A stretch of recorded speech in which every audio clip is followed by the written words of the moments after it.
Okay, hi everybody, good morning. Ya, kalau nak pungut gambar saya dari sini Kalau tak ada sini nanti dapat tai lalat. Okay, right, sorry, good morning everybody. Still not used to this thing, bear with me. Right, so this is the Perigi Raja.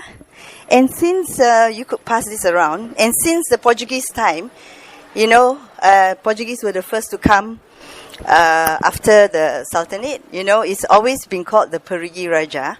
In 1984, after the hoo-ha about trying to flatten Bukit China, our chief minister decided that, he wants to pacify the Chinese, and he renamed the road behind you, Jalan Bukit China, into Jalan Puteri Hang Lipo. And then we have, after that, some of the Chinese tour guides decided to call this well Perigi Puteri Hang Lipo. Okay, so there's a lot of name changes, but it's not historic. So the historic name is Perigi Raja. And then now we have a lot of PRC people from the People's Republic of China. And then they find it hard to explain that this is not the Sampo well or the well of the Emerald Cheng Ho. So a lot of, especially now they have the Chinese write-up, which again, says that this is Perigi Raja. So now they come to this temple. They won't even bring the guests to see this ancient well. They will just stand at the entrance of the temple. This is my eyewitness news. And they point to this tree, which is Bunga Tanjung, this pokok Bunga Tanjung. And they say, oh, this is the Sultan's tree. They say in Chinese, of course. Okay, and that one is the Puteri Hang Lipo well. Okay, those who want to see the Perigi Cheng Ho, follow me inside, and they go to that well that's been used by the caretaker, which is just an ordinary well, and they proclaim that to be the Perigi Raja. So this is what's happening with the tour guides bringing the PRC people. Hello. Right. Okay, now this is one of the most famous wells down here.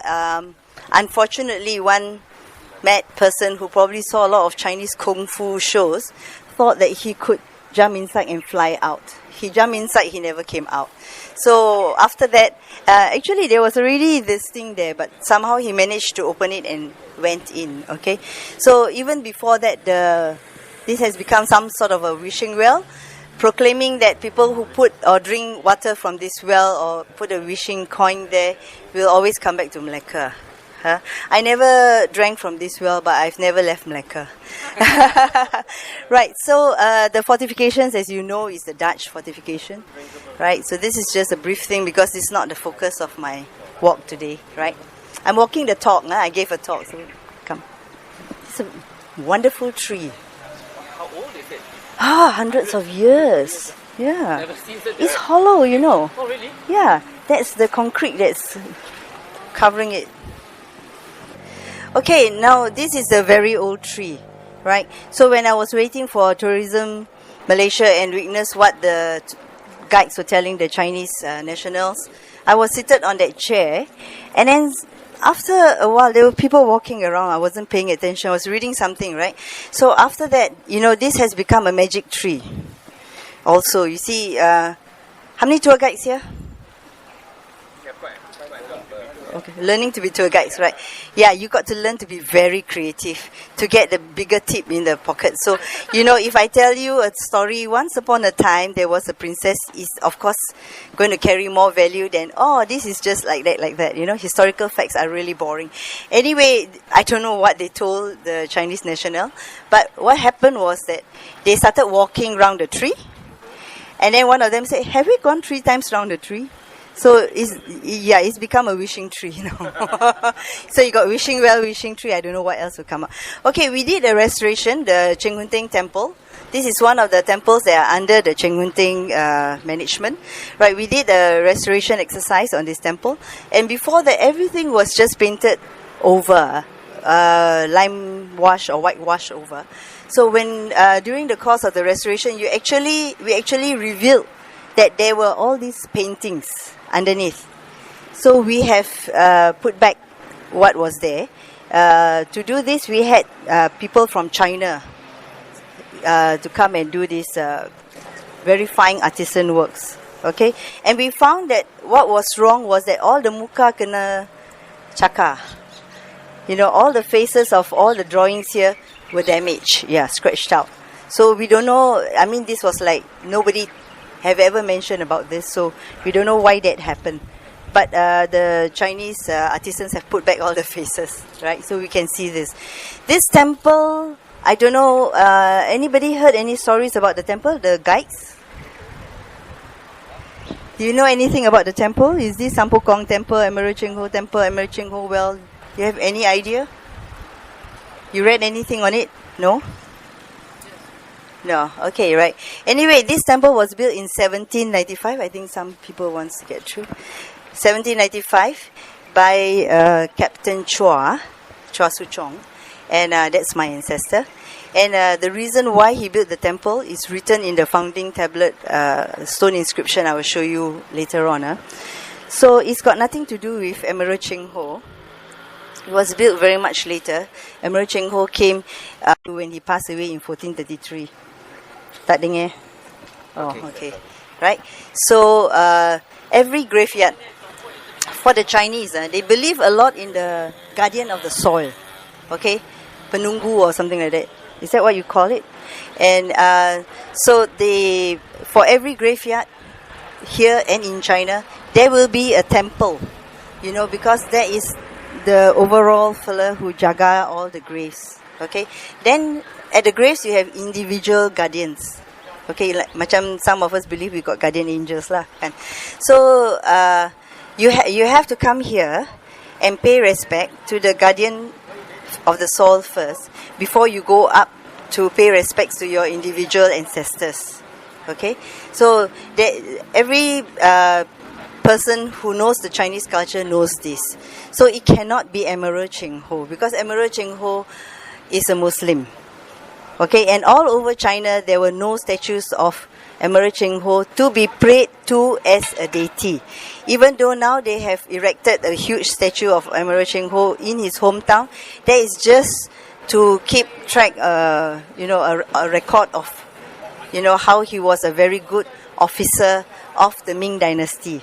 Okay, so it's not the Cheng Ho voyages but the Ming voyages, because he menuntut perintah sahaja. Okay, he just following orders on all his voyages out here. Okay, we will go in. Does he have a Muslim name? Yeah, Ma, and a lot of Mas are Muslims, Mohammedans, right? Right. We have Ibrahim Ma and all that in Malaysia, so it's the same thing. Not necessary to have Arabic name. Yes. So you see that the difference is that back here we are not so particular. In China, why the mosques are all built to look like Chinese temples? They are not built to look like Chinese temples. It's just that there is the architecture there. So you build it as it is. There's a place where you stay. And it's not deliberately making it look like Chinese, but because it is in China. So we change our religion because we love to that religion, whether it's Christianity or Muslim or Hindu, but then we are still whatever we are born, whatever race we are born, that's our race. Okay? Right, come. Yeah. Talking about inscriptions, in 1984, when we were trying to fight to keep the hill from being flattened, subsequent to that, there was a very nice man who's very famous for his calligraphy, and then he put a pair of Chinese characters on each side. These are called couplets. It's very normal in temples, in Chinese houses, to have this Chinese inscription on the left and right. So because there are always two, they are called couplets, right? So this guy actually wrote something like 500 years history, because for over 100 years, all of us thought this was the Cheng Ho temple. Right, the Sampokong temple. So you see in a lot of books, Sampokong temple is not being corrected still. Okay, then we have, of course, realized that it was inappropriate, because this temple is 1795. It doesn't have 500 years of history. So the chairman who helped to preserve Bukit China, Mr. Yulin, said that he feels it's not appropriate for that couplet. The couplet doesn't reflect this temple. So subsequently, we found, I think from the archives of the nuns, that there was actually another couplet written earlier. Okay, and I've seen another picture. There was yet another couplet, pasted paper written. So there are about 3-4 couplets. But then when we did the restoration, that's why it's very important, this restoration works, to be very careful and mindful of what was underneath the layers of history. In this case, underneath the layers of lime wash. Okay, so when we slowly removed the outer crust of the lime wash, we found one Chinese character there. And my guess, for those Chinese speaking people, the other side will be fu. Fu. Okay? So the word fu te zhen shen. Okay? Right. So fu te zhen shen is actually Topek Kong. Or Tapakong. The old man with the white beard.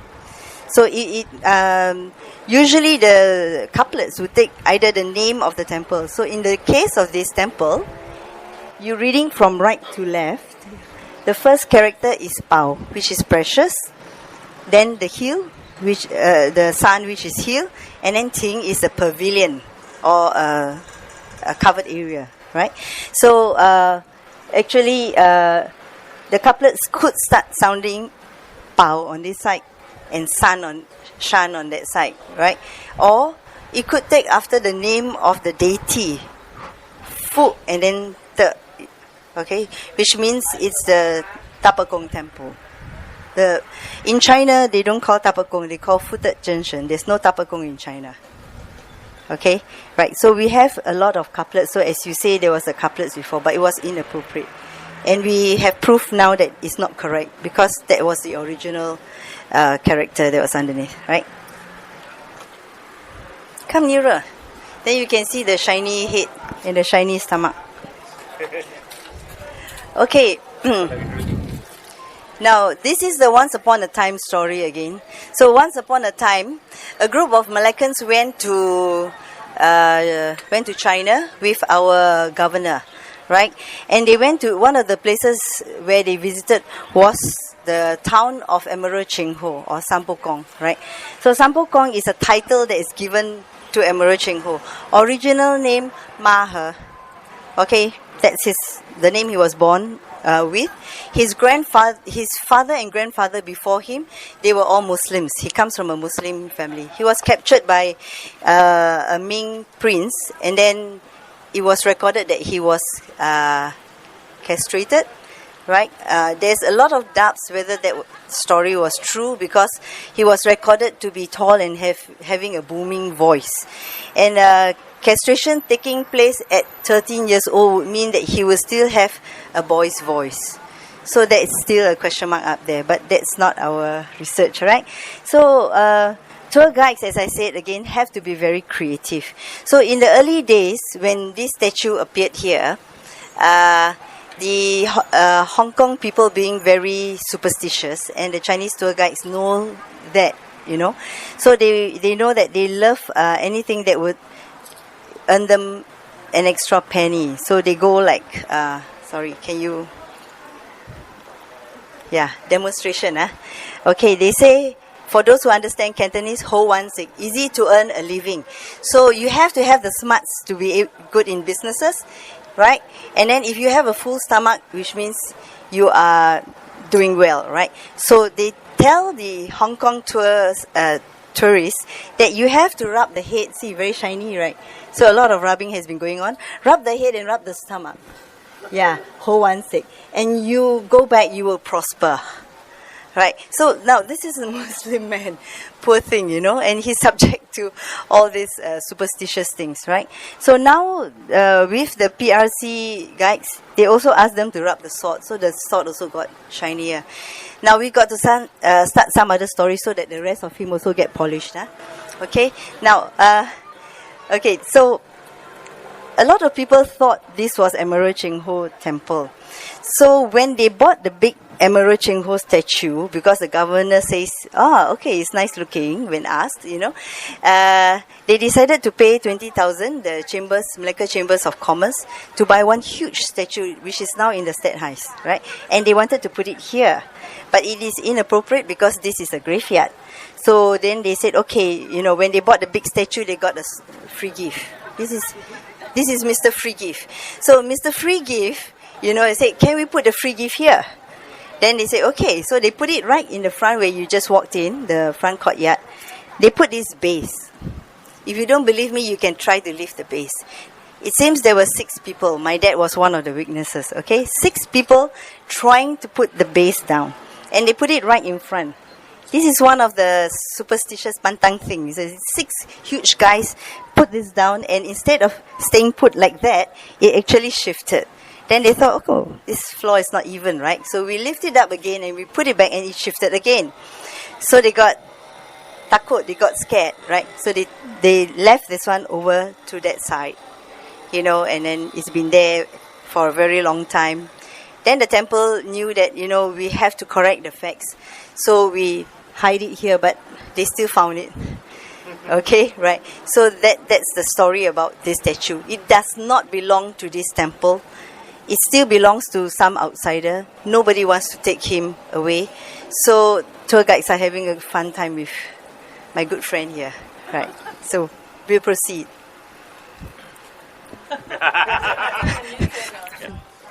This is the founding tablet of this temple. Okay? It is dated 1795. Wait, I get my assistant. What year? Yeah. What king? Okay. Qianlong's 60th year.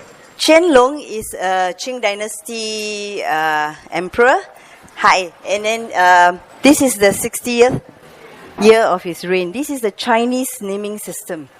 They don't go numerals. They go by this years. Okay. Now, and the equivalent is 1795. So in 1795, that was the year the British came. That was also the year my ancestor was appointed the captain, the first of my Chuas from my family to arrive here. And he continued what the other capitans or the leaders of the community, of the Chinese community, have done before him. So what he did was he had the rituals, the prayers for appeasing the soul, which is the 7th month, and then you have the Qingbing prayers, which happens always around April, right? So it says here that for the past 60 years, okay, I think we buy 6060. Anyway, for the past 60 years, trying to do these prayers have been futile because, it's never carried out to the finish. It's always hampered by heavy rains and strong winds. Because this being a hill and, now of course you don't see so much the wind, but you could see that, it's blowing because we are blocked by buildings and other vegetations. So he says that, it makes the water drop from the eye. That means it makes you cry to think that such a beautiful ritual or prayer cannot be carried out in full. So he suggested that a proper place of prayer be built so that these prayers can be carried to the finish, right? So that is the reason for the building of this temple. It was not built in memory of Emperor Cheng Ho or whatever. It's never even mentioned in any of the stone inscriptions that you find in this temple. The name of Emperor Cheng Ho never appeared. Okay? Right. So, as I said, Tori is very creative, kan? So we had these tiga gambar here, these 3 photos. The first one is of the Chinese premier Li Peng, followed by Jiang Ziming, followed by Chu Rongqi. Okay? So, all these photographs were put down there. And if you look over there, you will see a demo set to show you the qualities of the water from this well here, which is got from the back well, actually. And the tour guides came and said, you see, all the pictures of your premiers and etc., all your big shots, the VIPs were put here because they all came here to drink this water. Okay? Right. So I got I think the focus is wrong. So I transferred all the photos over here so that the people who come here will actually take the trouble to read these stone inscriptions, especially the Chinese nationals, so that they can, know the true story of this temple, right? So I've shifted it over here, okay? And pointer ada, tak ada. Okay, never mind. This is my mother, and the handsome guy behind without the specs is my father. So my mother, being a Chinese school teacher, was the official guide for the Chengunteng temple whenever we have Chinese national VIPs here. Now they've given it to me. My Chinese is like, but, right. So the first altar here that you see is to the goddess Matu, the goddess of the sea or for the water. Right. The Chinese people, when they safely land after the heavy sea journey of many, many months, they will give thanks, that they have arrived safely, and they will have a little shrine to her. All the treasure ships, they all have Machu as the guardian. And before they leave, they will have a huge offering to her for a safe journey. Then only they will start the journey. Yeah, and all this you can get from the Ma Huan journals. Okay, that's a guy who followed on some of the voyages with the Admiral Cheng Ho. Okay, we'll proceed to the center. So everybody can see the main shrine, always in the center will be the main shrine. So that would be the shrine that this temple is dedicated to, which is the Tapak Kong. Okay, and at the top, I said Futet Zhen Shen. So that's the Chinese character on the red banner, Futet Zhen Shen, which is the Chinese equivalent for, in China, the equivalent for Tapak Kong. Okay, and you see it's always depicted by the man with the white beard. Okay, behind you, the newspaper articles, 2 articles. One article about my ancestors whose grave was unceremoniously dug up, the founder of this temple. And then the others were like the trustees were asked to pay $2 million when they wanted to flatten Bukit China. Right, and I'm glad to record that it was a Muhibah objection, not only the Chinese. Even the Malays and the Indians all wrote in to say that we should preserve this historic hill. Okay. Now the last bay here. Right, so I mentioned to you just now the 2 stone inscriptions. The one on the right is 1795, the one on the left is 1801. My ancestor actually passed away in 1802. Before he passed away, they gave him this commemorative tablet. You see, if you see in the temples like Chengunteng and all that, it's of people who have passed away. It's a tablet that's installed after they have passed away. But this one was during his lifetime.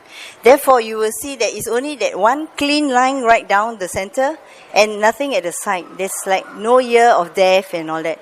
And no names of descendants and all that. Okay, because this was given to him and he was recorded on that tablet. So the second tablet was a thank you to the people for my English is gone. For honoring him, by giving him this commemorative tablet, right? It is meant to be there so that the people, years on, will remember what he has contributed to the community. Okay, especially of this place. He actually also went back to China and also contributed to the temples back in China. Yeah. So this is to the Capitan Chua Su Chong. Therefore, you have the lanterns. These lanterns you will see throughout Malacca. Some of the Peranakan houses, the lanterns will bear the name of the family name of that house, plus also the trade. Okay, then I give you another creative tour guide story. So this Chinese man told the people, the lanterns will bear the trade. So if you see the lady drawn down there, you say you want to look for the house of a certain Mr. Tay, and you see the lady down there, then you say, oh, if you see the lady, then that's Mr. Tay's house. Now, as I said, it bears the trade, right? If you see a lady, then the trade is in women. So I don't know whether this guy know what he's talking about. So I've never seen a lantern that shows women for sale. Okay, but I've seen, of course, the like merchants, what the family business is like, whether it's tea or whatever, that might be drawn in. And if you visit the Chan Baba Museum, you will also see the lantern bearing the trade in the house. Okay, so it's not true that there will be a lady on the lantern, right? Okay, right. So the stone inscriptions here and all that, they record what are the events that happen in the temple, and the one that's on the wall on that side tells you about clearing, cutting trees, cutting grass to clear more space for graves. So I will talk about the hill when we are up there. Okay, shall we proceed up there? Okay, right. So this is whose grave this is up to anybody's imagination. Okay, because it looks like somebody's grave, right? It's in the shape of a tomb, and it's very small. So it's anyone's guess. It could be an infant. It could be an infant, right? So that's one of the first things. But we had, as a matter of fact, in the old days, there was this man who always come with fish, a plate of fish. So then people start saying maybe it's a cat's grave, his favorite cat. So unless we do some archaeological dig, but he's not King Tut, so probably nobody will do the research, And I always believe in rest in peace. Whether it's a favorite cat or somebody's beloved child, let it be, okay? And then we can create some more stories, If we dig already, we only have, boring facts, right? So, so we never knew whose grave this is, okay? And maybe another thing I should point out to you is that where the bus is, behind you where the tree is, there are a few steps coming up.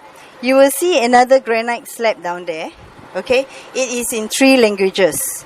I think it's in Tamil. Is Tamil a language, Daniel? Yes, Tamil. Okay. It is in Tamil, in Chinese, and in Jawi, Hokkien.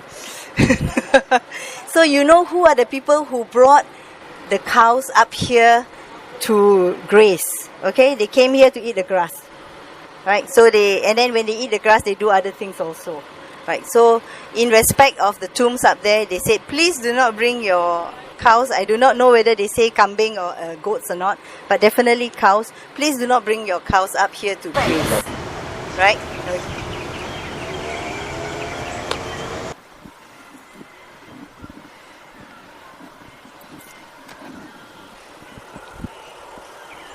Okay, we'll stop here for a while. As we stand here, you can get the light breeze already, right? Look at the bamboo trees behind you. Wonderful natural surroundings, Yes, okay. And you can hear the wind, the rustling of the leaves. Right, so I mentioned to you about the Capitan China. The Capitan Chinas, from our records, the first Capitan China is Capitan Te. This is his grave, but this is a reburial. Actually, his grave was further down there. Parts of his old grave can still be seen. And because of the road widening during the British time, his grave was exhumed and reburied here. It records here that he has 1 son. My fact checker is going to confirm that, right?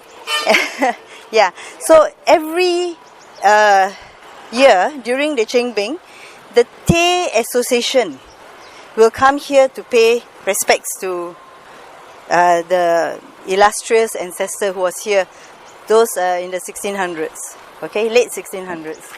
1 son, Yeah, 1 son. Okay. Now, there are several graves of capitans. This is the first. Then the second one is down the other side after the road. Okay, and on the other side you have Captain Tan. And we will see another one, that one is Captain Chan, then another one, Captain Tan up there. Okay, now, there are probably some more. My ancestors one, the other side, on the side of Ailele was dug up. And the one, that's the 8th Chinese captain, the 7th one on Yet the other side in the kampung was dug up. Now, you see, these are not part of what we know as Bukit China now. Simply because the shape of Bukit China wasn't this shape. It was like a peach shape. Okay, and the British road widening has actually cut it into half. Okay, and that side got separated. And then we had this British rule that if you squat on the land for 10 years or more, you can actually apply for that land to be yours. So that's how all the land escaped from the temple's management. Right. And then when they go into private hands, then a lot of people, either they get into trouble financially or otherwise, the lands get sold to developers. Okay. And then all the graves get dug up, or they piled into the graves without knowing there were graves there, and they become housing estates and shop houses and such. Okay, right. So we'll proceed up there. Okay, so we'll look at this grave. Today I invite you to open your eyes, buka mata besar-besar, or besar-besar as the Peranakans will say. Okay, and really take a look at the different types of grave. Okay, like when we have houses, okay, even though we buy one of the terrace houses, after a while, we find that the door is too narrow, and we want a wide door so that we can move our furniture in more easily. Okay, or we find that it's too hot, and then we put awnings in the front of the houses. So the facades of the houses will change according to the people who are staying there, the personalities of the house owners, right? So the same thing with graves. It depends on the family.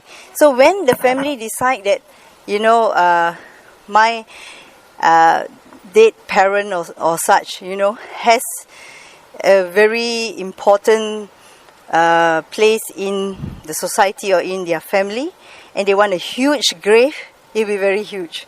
Okay? Or if they are very humble, it will be much smaller. Or, they think it's a favorite lady of the house, they make it very beautiful. Right? So they are all, and it is very personal thing. Okay? So this is one beautiful grave of an old Malacca person because of the Peranakan tiles on the front. Do you see? And the pursuit of money, money is the root of all evil. I can never, say more than that about money. It's really the root of all evil. Even though it's an evil necessity, it's still an evil. And what happens is the gum sniffers and the drug addicts, they will start digging up. So tertinggal, what's ever left, is just these few Peranakan tiles. You see, they're not afraid of God. They're not afraid of the dead either. They just want money. Okay, that gives them money. So a lot of the graves here are destroyed. Vandalized, exactly. Yeah, and then now another kind of vandalism. You got nice portrait of your ancestor, they also ketuk. Don't know why. Maybe they were doing something wrong there, and then they say, why are you looking at me? Okay, maybe, right. So this is a beautifully decorated grave. The greenish stone is called the green stone of Quanzhou, one section of China. And I believe a lot of them were imported from China here for the graves. Okay, and then as you walk away, please look behind the headstone. You will see the back of a tortoise shell thing. So the tortoise is actually, or the turtle tortoise is actually for the Chinese a symbol of longevity, long life.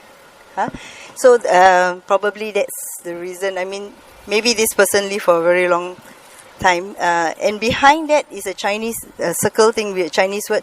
That word is also longevity. So, okay, and on the front, just to tell you about Chinese tombs, on the front, the middle, if it's one person, it's one name. Okay, two persons, two names. And there are several types of graves. For those who were at my Bukit China talk, you would know this already. For those who were not, there are also another type of grave called the association graves. Okay, where like the Tay family, Okay, they have an association, the Tay Association. They people with the same surname, not necessarily related to each other. They will have an association grave, and then in the grave there's no body, not nobody, but no body. Huh? Okay, there's no body, but there will be something in it. Can I have my beads? Yes. Beads. Okay, what's in it is this. Okay, these are some. They can even be more than this. These are the beans. The top one is the red bean, the white bean, the yellow bean, the green bean, and paddy. Okay, this is to ensure. You see what happens when you throw beans? They grow, they sprout, right? So that means there will be plenty. So for the people of the association, there will always be plenty. There will always be food. So the people of the association will not go hungry. Okay, so that is the belief, right? I'm going to pass it around and you can see what are the beans. Right? Okay, so that's that type. It will come around, right? Elephant. Maybe Buddhist? Right? Yeah. So the Chinese believe in symbolism. So maybe they are Buddhists, and the Buddhists, the elephant is sacred to them from India, kan? Also. So, and they will carry the tooth of Buddha or something like that, right? So, yeah. And to explain further, on the right hand side is the year. Sorry, as you are facing the headstone, the right section is the year of the death. And on the left section are the people surviving the person who died. Okay, if it's a young person, of course, tak dah lah. If it's an orang tua-tua, the sons, daughters, the grandchildren, the names will be there. Now people more pantang than before. People say, jangan taruh nama. You know, wait, you follow them to the grave. We're going to go there anyway. What do you mean? Right? Yeah. Has it gone? Yeah, that's right. Yeah, okay, the smaller grave. A lot of people say, there are small graves and there are big graves. No. As I said just now, earlier on, you go to the temple, that's the guardian god of the whole deity, rather, of the whole cemetery, right? So then we have the individual guardians. So these individual guardians supposed to be guarding this particular grave. You will see that with every grave there is one small guardian there. Sometimes left, sometimes right. Sometimes the space constraint. I don't think it's restricted to male or female, left or right. This one female kan? Fact checker mana? Daniel? Female kan? Female. Yeah, I think it's a female. Okay, so this is one example of the graves. As you go on, you will see some very, very simple ones. I think the simpler, the earlier. And some you see no name. Why no name? Because they were written on plaster, lime plaster. That time, maybe there was no access to having granite stones. So, yeah. But then doesn't mean that, they don't have a right to be here, even though their names are gone. Right? If a husband and wife died, would they be in the same grave? They could be in the same grave if it was reserved earlier, Sometimes the wife say, why should I restrict myself to one husband? It's a free world. Okay? And one example was that actually sometimes, when you make a grave for whichever of the spouse who passed away first, and then they will always leave space for the spouse on the other side. So that happened to my grand-uncle's wife. Okay? So his wife's husband, died first, and her name was obviously next to him. Subsequently, she was a beauty of Malacca. My dad and a lot of people said that she was really beautiful, right? And at the age of 45, when her husband passed away, she looked like she was 26. Okay? And my grand-uncle, after losing 3 wives to one wife died, 2 wives ran away with other men, he actually fell really head over heels in love with her, right? And he married her. So when they had a very good married life, and he died when he was in the 80s. She died when she was nearly 100. She outlived him, this 4th wife. And a few years before she died, I think her family, how do you say, blanco her name on the grave here. Removed it. Yeah, they closed the characters of her name there. Yeah. So I guess she has requested to be buried to my granduncle, not her former husband. You see, so it happens, right? Yeah. And of course, men, we don't have to say lah. They got so many wives. Bodies, right? Yeah. Is the first wife, or can it be also the second wife? There are cases where the second wife was buried together with the man. Okay. Yeah. So, sometimes they make triplet lah, but I've not seen that lah. You know? But I've seen something unusual, which I will share with you afterwards when we go up there. Actually, what happened in this case in my family was that my great-grandmother passed away the day the Japanese came in. So, you know, the Japanese, they're really fierce. I mean, the troops, they were really fierce. And they had to hurriedly bury her somewhere in Jalan Hang Tuah. Okay, and then there was like swampy land and all that. So until today, we never know where she is. Because they have to hurriedly bury, and they even ask, what's that you're carrying? And then they saw dead body, then they allow. Okay? So she Unmarked where she's buried. It's unmarked.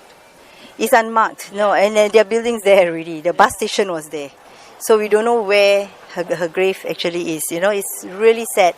And because she's from China, she has no relatives here. The only relative was her husband, who loves her very much. Okay, but then, you know. Okay, then, because the Peranakan, luckily we are in this time now, as Peranakan, and not in those days. They don't like that the sons choose their own wives. Okay, they want to match the wives so that they are married of the same status. They're very status conscious. It's something from China that they brought down with them also. They're very status conscious, you know. So they like in this case, I cannot marry my husband also because he's not Peranakan. Okay, even though his uncle very kaya. Okay, exception. No lah, my father's not like that. Anyway, you know, so because when my great grandfather came back from Hong Kong and told his mom that he actually fell in love and married a Hong Kong lady, she was fuming and made him marry his cousin, a Nyonya. So now, the Nyonya lady, lucky she far away, cannot hear me, doesn't like that to be the second wife. So they don't call mak besar, you know, or mak tua and all that, which means the older mother and the younger mother. She being the younger mother and being a local here, so she the naming was like that. That wife from Hong Kong is called Mak Cina, and the one in Melaka is called Mak Melaka. So Mak Melaka, you know, was really fierce lah. Okay, right. But she's the other side of the hill lah. So in that case, you know, because I don't know who died first because I didn't check her grave thing. But here is my great grandfather, and next to her in a separate grave was the Mak Melaka, and Mak Cina was lost somewhere lah. Okay, yeah. So it's not necessarily the first wife that's buried, but who sometimes timing, you see. Okay, yeah. So we naik bukit eh.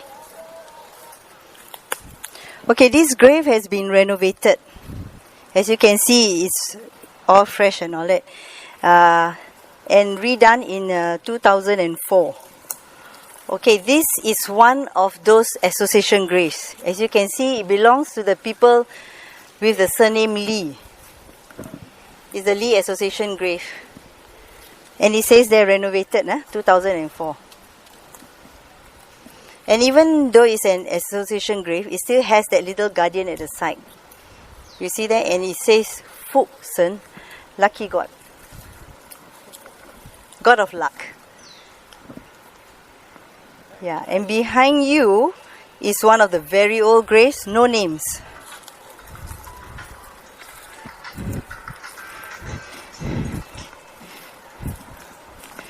This one here.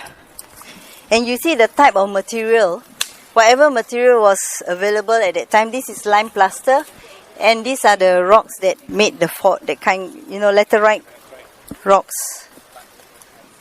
Okay? Yeah, you see no name, but obviously a grave here.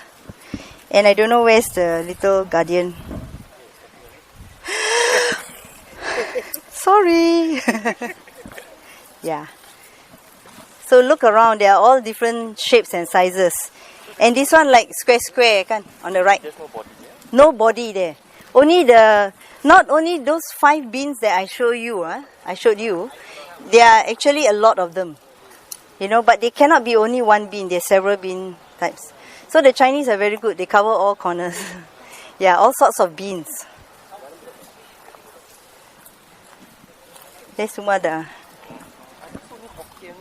Are there any different I suppose in the early days it would depend on the makeup, whether they were Hokkien people here or the Cantonese people here. You see, so the early days would probably be Hokkiens, and the later days would probably be the other dialect groups. Jalan grass and all that, so it's not so pebbly. Can you know whether they are Hokkiens?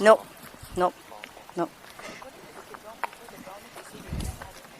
Maybe that one later day already, then they are more, organized, In the old days, I think it depends on...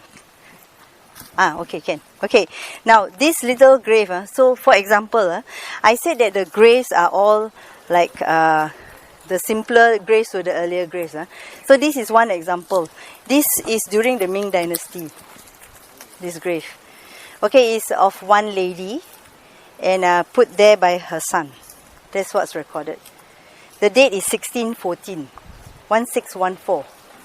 So you can see that it's a very simple grave. Even her name is not really there.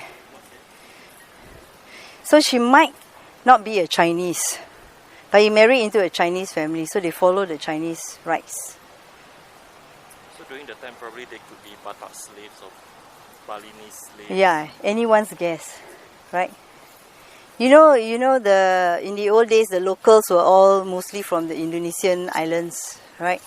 So when my ancestor, in his tenure as the Capitan, there were some articles that some of my researcher friends dug up, and he had to endorse everything.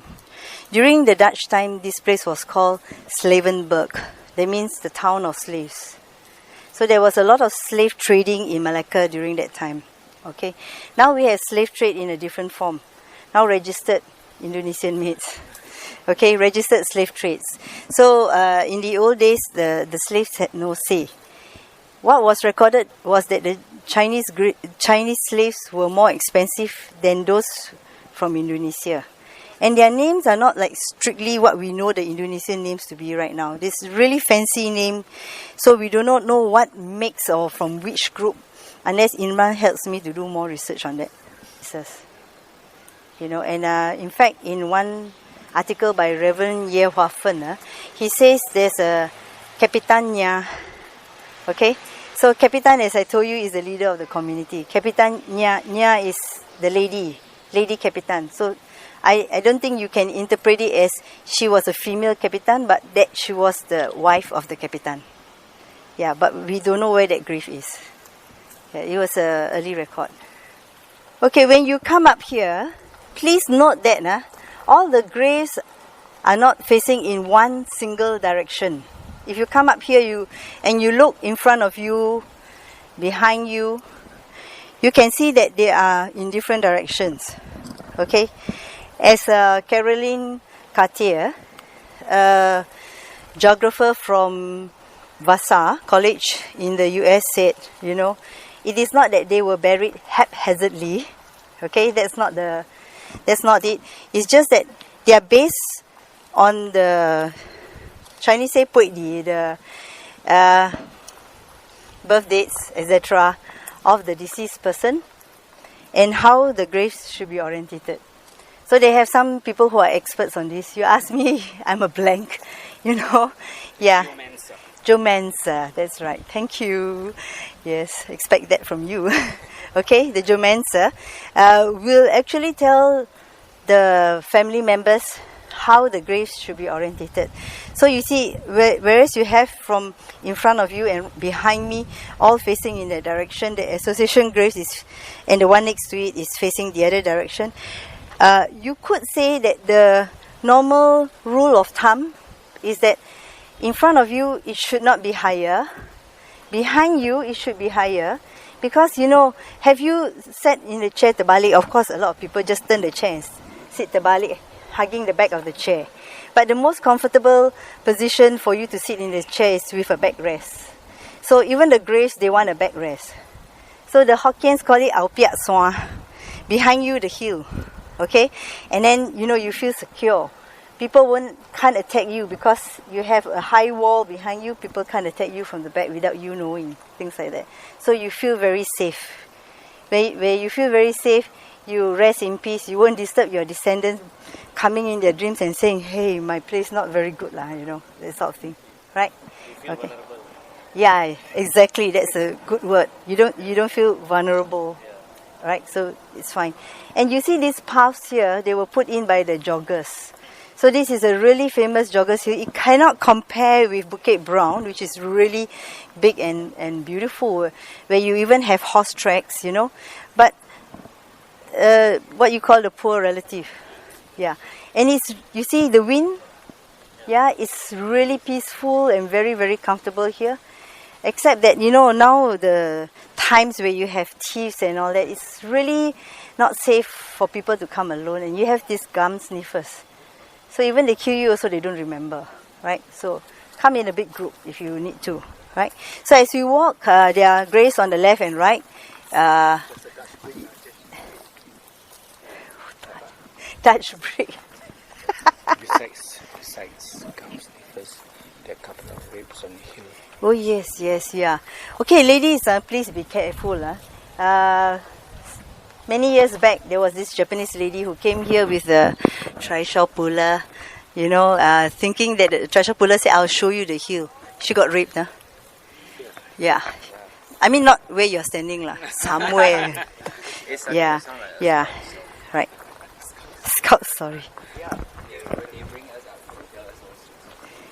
Like to put the tai lala in front of my mouth. Okay, unfortunately, sometimes these trees, they don't stay on forever.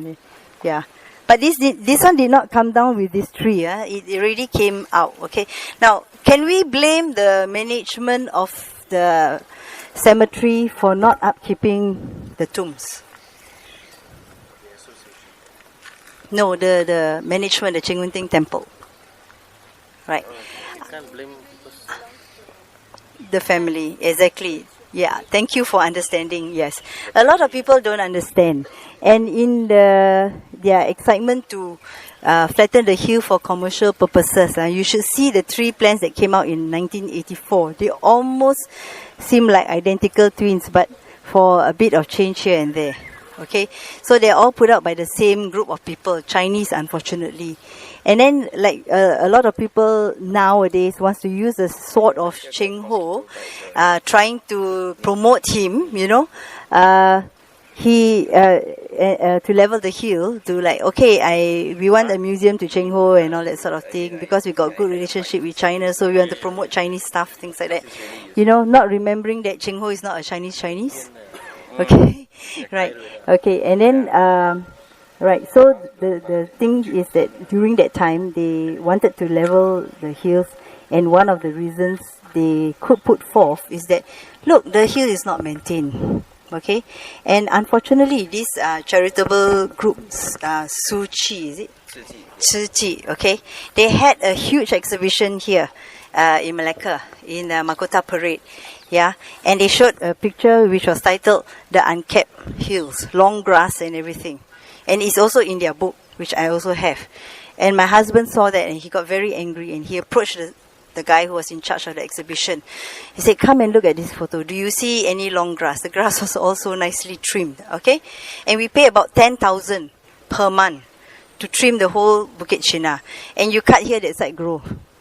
Okay, so it's a continuing process, yeah. So the thing is, even though the picture shows properly maintained thing, they still put the caption long grass. You see, and things like that. The reasons why I ask you, because you are tour guides here, and your people might ask you, what for keep the grave when no one's praying and it's like that? But it belongs to the family. One day the family might find out that the grave is here, you know, and then why is it gone? In the old days, sometimes they have family photos of graves, but you don't know where they are. And some very diligent descendant might want to look for the grave after that, you know, and if they know that the location is here, and then why is it gone? You know, and we did not. Actually, the problem was this. Same problem with my family, because we became English educated, so we can't read the Chinese things. And even if we are standing and looking at it, we don't even know that's our ancestor. You see, so that's the problem. Of course, after that, I had other relatives who fed me all the family tree information, and then of course after that we found out where the Capitan's grave was and all that. Yeah, but now it's under buildings already, so it's no more, right? So the thing is, some people very naughty, they will like just put a stick in front of the headstone, you know, just to make the family sway, bring bad luck to the family, things like that. So that's one reason why we don't touch their graves. Of course, there are times like Qingbing, even the family members, when you want to repair your graves, you might want to choose the Qingbing, the 2 weeks, 10 days before and 10 days, the 20 days time to repair the graves. Okay, even the family themselves, they are afraid, right? But the 20 days is okay, right? Okay, come. You will see a lot of the graves, the base, the surrounding, they're all laterite blocks. Anyway, the hill is filled with laterite. Okay, where Imran is standing, another nice shape. Now, maybe some people will want to know why there's a pool-like thing in front.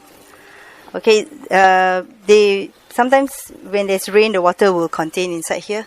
Probably good feng shui, because water to the Chinese is cash, equivalent to cash. The sound, no sui, water flowing, right? So, quite a number of graves you will see will have this perimeter circle in front. So you keep the wealth in the family. Sorry, did I get in your picture?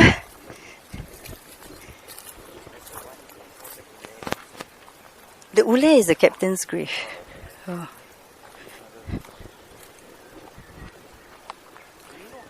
Graves are there before the 17th or 18th centuries? I mean, do we have a record of what year, how many graves? Ada pun sudah habis because of the Japanese. Okay. You got to destroy all your story. During the Cheng Ho celebration, Mr. Collingo. Story time. Story time. So when I came over here with the documentary team from China, they were here because of the the Ming voyages, okay, to celebrate 500 years of the Ming voyages.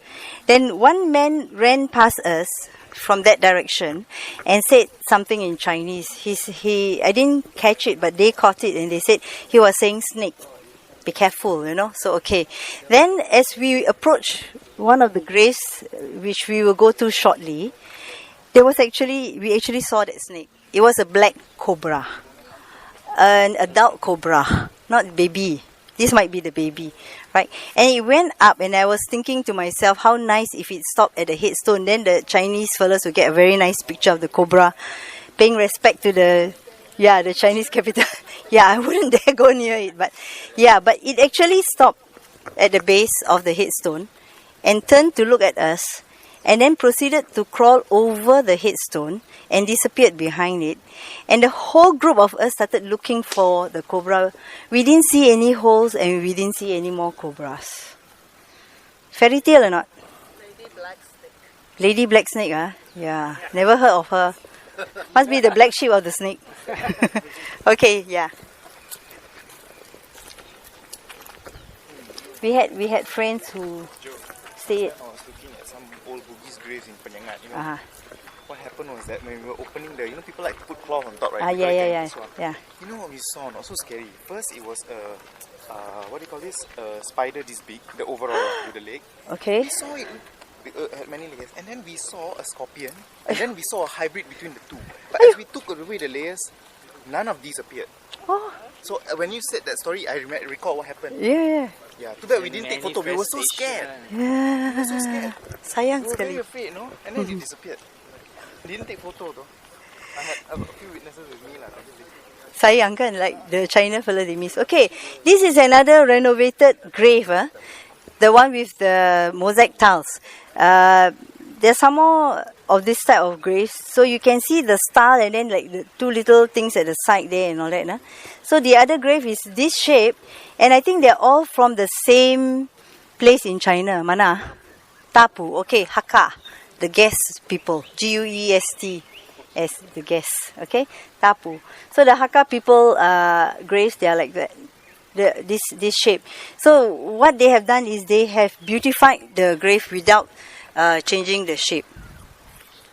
Sikit-sikit ada lah, but yeah. And if you go on further down the other side, on the right hand side, you find some more of this type of graves. Same area.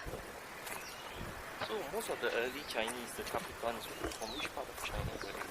Is it Changzhou? Changzhou. Captain Lee was not from Changzhou. My ancestor was from Changzhou. But nearby lah, that side. That's it. That's Xiamen.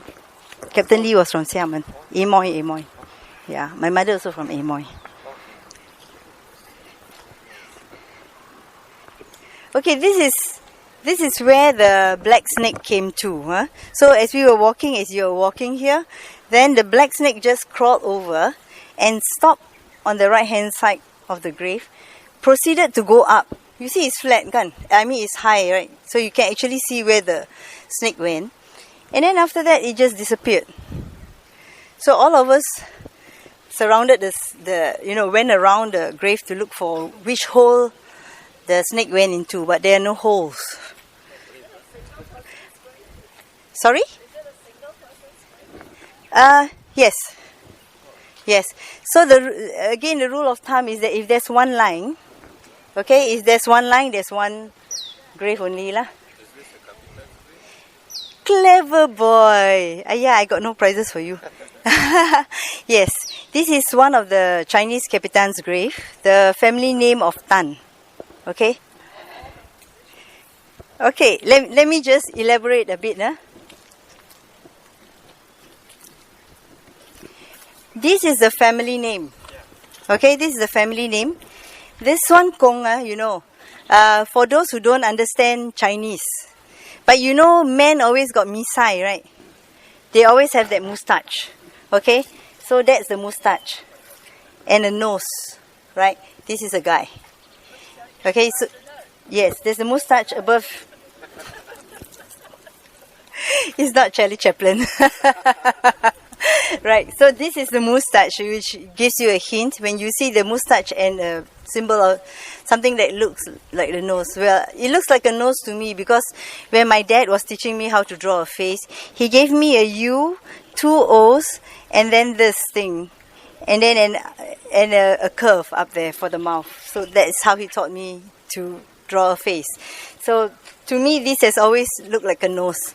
And this is the Kong. So Kong is an honorific, like sir, an honorific title. That means a title of respect to Mr. Tan. Yeah, Name of grave. Name of grave, yeah lah. Tan. Oh, Name? How do you pronounce this? Name where? These two, okay, 这两个是他的名。对，陈阳 ，okay, 单千放 ，that's how we translated. 清放 or 清阳陈阳。Which one is this? Oh, okay, I can't remember his name. Yeah. Oh, no, this is the posthumous name, right? This is the location where they were from, right? Yeah. Yes. So this tells you where they were from. This Chinese character, which is not much used now, means the year, the time. What is that? 这是什么字？不懂啊。Okay. 豆 is it? 豆 huh? Is it? Yeah, or 豆 or 道. something like that. I think Cheche Pei Chu I knows. thought you said S. Okay, and then this is the name of the king. Okay, Rather than B. and the rain years, and then the 44th year of his reign. Okay, so on this side is always the year. On that side, his children, grandchildren down there. So this is the one of the Chinese capitans of Capitan the Vermuti. We are the tons here. Yeah, tons. How many tons? Yeah. Yeah. Yes, Victor. Okay. Yeah. So, and what's very unique about this grave is that two pillars, one on the right, the round pillar, and then one on the left. Oh, got second wife, third wife there. Okay. I'm not so sure. I mean, they will be able to read it better. I'm not sure whether it's the second son or the second wife's son. Oh. No, it is Wait, not. let me show them something interesting first. Okay. Okay, now, as I've said to all of you, if there's one line, that means it's a grave of one person. There are two lines, probably husband and wife. Okay? What about the second wife and third wife's son? The Second wife and third wife's son. Each one have one son. Yeah, but he very good. He never will bring his wife with him because he go up there, he want to find some more wives. Might have more children, but these are the ones who represented the different families. Okay. Only these three names to represent who erected this stone. I mean this tomb. This tomb. Okay, right. So, okay, when you have so many names, how? Okay, and the grave is here. If you stand where I stand, between the first flowering bush and the second bush, you will see this tomb. Okay, so I got very curious. Yeah, and I've always been accused of not knowing Chinese. I'm so shy. But then I always have a lot of friends who read Chinese. So this person called Jeff Wade, Dr. Jeff Wade, he was with me up here. And I asked him, Wade, why are there so many names on that grave, And he went up there. Any Teochews here?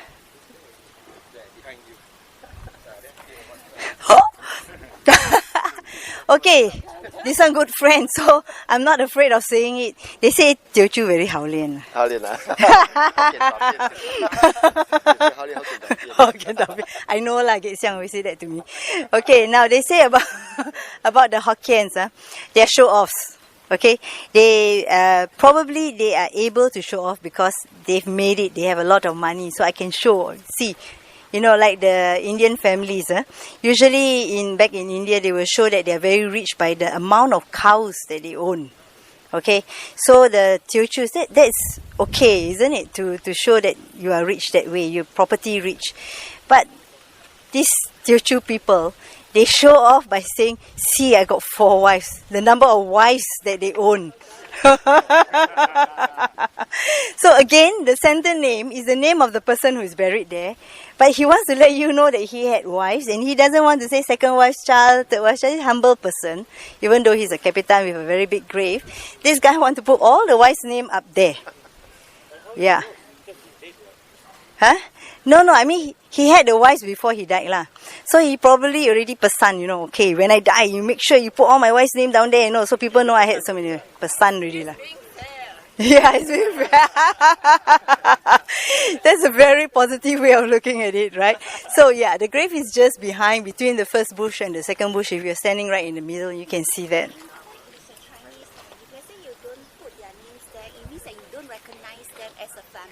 Mm-hmm. It's very hurt for the wife.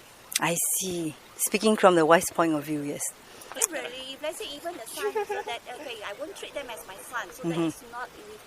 Yes. No rights. No rights, yeah. Yeah.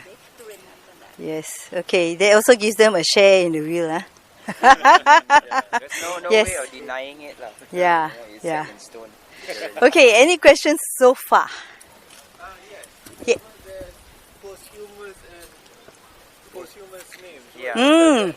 Yeah. See, clever boy. Okay.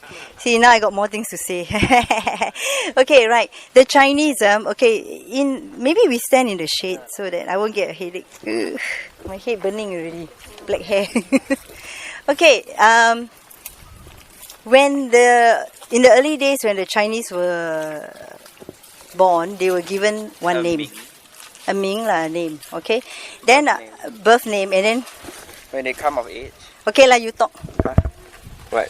Oh, okay. So when they were born, they had a name called a Ming, and that's their birth name. Then that was, I think, usually not.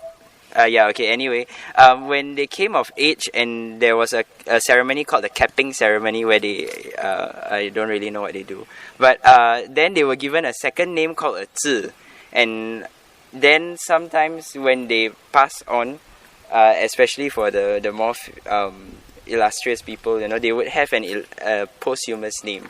And I think that's the one that appears on the graves, right? Yeah. Yeah, that's why I didn't really recognize that name there, because that was a posthumous name. Okay. Right. Why are they there? What do they represent?